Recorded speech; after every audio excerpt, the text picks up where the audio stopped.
everyone, welcome back to my channel. We are currently on my new island called Sycamore and it is ready for the first major build. So today I'm going to show you the speed build of me working on my cottagecore entrance, where I've used this as a mood board for how I want to bring this island to life. We tested a bunch of codes that I'd found in a previous video and I added in some small details to make my entrance look really cute and really natural.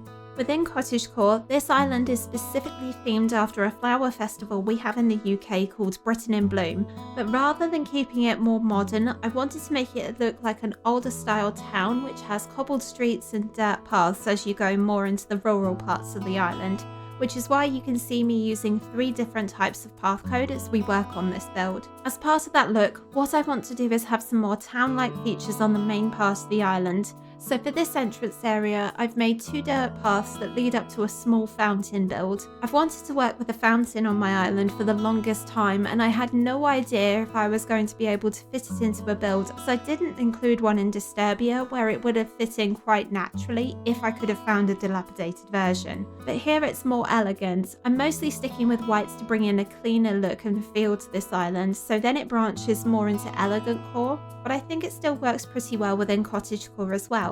As you can probably tell by the fact that KK Slider is here and there's a flag that you can see in the distance which is in the process of being designed, this island is not exactly brand new. I made the decision to not go through the restart process for this island. I've had Sycamore since around the point where hard mode was becoming less popular. I was never fully invested in hard mode, so I made modifications to the rules to make it more applicable to me. The biggest one was no time travelling. I did scrap that rule first, and that was when I made the decision to quit doing hard mode completely. But I kept a hold of this island because I like the name of it, and I like that some of my Forever Island villagers made their way over here, and I didn't want to send the island to the void without really committing to trying to decorate it. Originally the island was planned to be a forest core island, hence the island being named after a tree species, but the more I thought about decorating it to look like that, the more uninspired I felt. You do sometimes go through these sorts of moods as a decorator. You think you know the direction of the island, and when you sit down to try and make the theme, or you think about what you want your island to look like, it just doesn't turn out the way you want it to. At that point, there are 2 options. You can either delete your save data and reset the island, or you can leave it and come back to it later. In all honesty, I think most island designers decide to do the former, and that makes me kinda sad. Call me a little bit crazy, but I think every island has a purpose and a reason to exist, and it should be built out completely. So when I see and hear people are resetting their islands because they weren't feeling the theme, I feel a little bit bad for the island.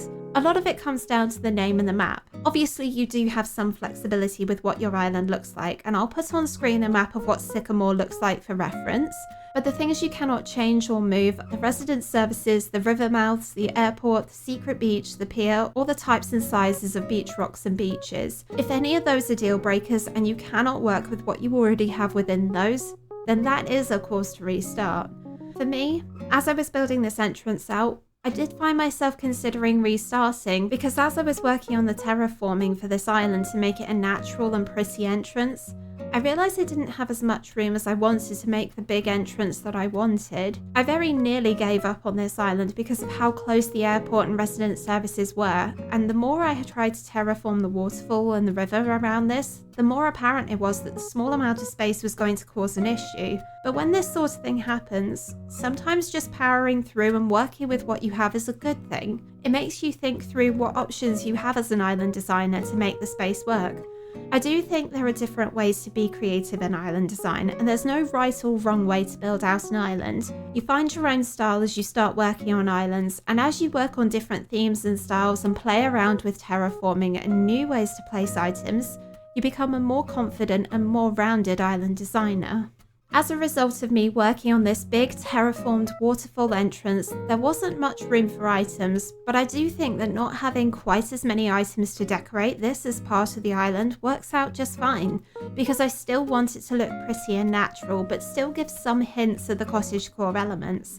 As a result, it's mostly decorated with trees and flowers, but I've also added in a couple of items which hint back to the theme overall. I've included my beloved festival garlands because I still want there to be bunting around, and it is a flower festival after all. but we also don't have a way to get bunting in a better way. I would love the next game to have a customization on something like the Plain Lights Party Arch so that you can get bunting flags on it. Until we can get something better though, I'll stick with festival garlands because I like them, they're pretty, and they really help to add a celebration onto the island. For decorating the cliffs, because there wasn't a huge amount of space, I've just kept these pretty natural and added down flowers, trees and vines. There are still some items on them, but as you can see, there wasn't a lot of room to work with. It's always amazing what you can come up with in these types of spaces.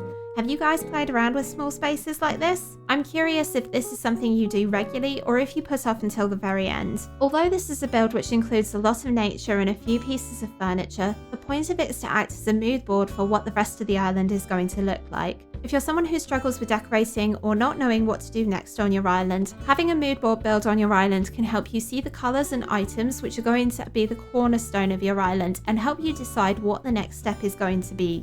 I've learned over time that for me, having a mood board build keeps the inspiration going. As much as seeing a new island with no terraforming or decorating is a great way to get inspiration to start, I sometimes struggle with this and I need to see progress before I can get properly stuck into a theme. So by making a build like this somewhere on the island, I can tell what the direction is going to be and then I can work on slowly filling my island from the point where my mood board is. I would always encourage everyone to at least have a starting point build on the island. It doesn't have to be your entrance, it could be building out around your resident services or beginning to work from your secret beach and coming forwards towards your airport. As long as you can see your mood board, it can help you drive the vision of what your island is going to look like as you're working on it, which can be really helpful for you if you struggle with motivation to finish an island. From the larger cliffs, I then moved on to this smaller set of cliffs, which arguably had less space than the large terraforming I did. I did take a lot of the available space away by placing trees in a bush before I started to fill this in, but it turned out super cute with the small details I added in here. After I'd worked on the larger bit of terraforming, I realised that I didn't have any small builds on it and I just filled it in with items which made it look more alive. But I did decide to place a smaller build on this smaller set of cliffs. It's not a lot, but I placed down a round lacy rug custom code here and then used a baby bear to fill the space. Maybe I needed to add in a nod to my previous island somewhere on this one. So with the main terraform sections decorated, I then turned my attention to decorating a second walkway up to the fountain. Again, it was one of those things where the island being completely devoid of any decorations wasn't going to help me in deciding what I wanted to decorate later. So I made the decision to just terraform more cliffs for a build that you'll see in the future. So if you want to see what we're working on for that space, subscribe to be notified when the video does go up. Otherwise, this space here turned out to be more natural than the pathway leading from the airport to the fountain. I used the dirt path code here that I found whilst I was doing my custom code shop. I thought that if I could try it as part of the mood board, it may work out quite well, and then I could check if it would fit in with the style that I was going for this island. When I was originally looking for custom codes for this island, I was worried that this path would be too dark, but actually seeing it in situ with the other custom codes I have and decorating it with some of the core items I'm planning on using to keep this island feeling like a flower festival, I kind of like it. It's not as dark as I was expecting it to be. And when I had the path down and some of the main items in place, I then went back around and filled in some of the extra spaces by placing down a triangular topiary behind a tree so that it just enclosed the fountain build that little bit more. I also did the same with using a wheat field behind the flower bed. As this is also a path that will directly lead to the beach, I didn't want to put down too many items that I ended up blocking the walkway. So I just added in some flowers and a bush to keep some extra space back to allow me to easily walk around the build. And then after a quick walk around everything, I decided to fill in these small areas that were left over from where I had terraformed the cliffs. This was kept really simple, and all I did was add in some custom code flower rings and then add down the festival garlands on top of that to make it fit in more naturally and give some more depth into the space. I'm actually in love with how this build turned out. I've wanted to try a more natural island for quite a while, and seeing how my island is going to come together after working on this mood board build for my entrance is incredible. Having a mood board is something which inspires me to finish an island and is one of the best things you can do to help plan out your island.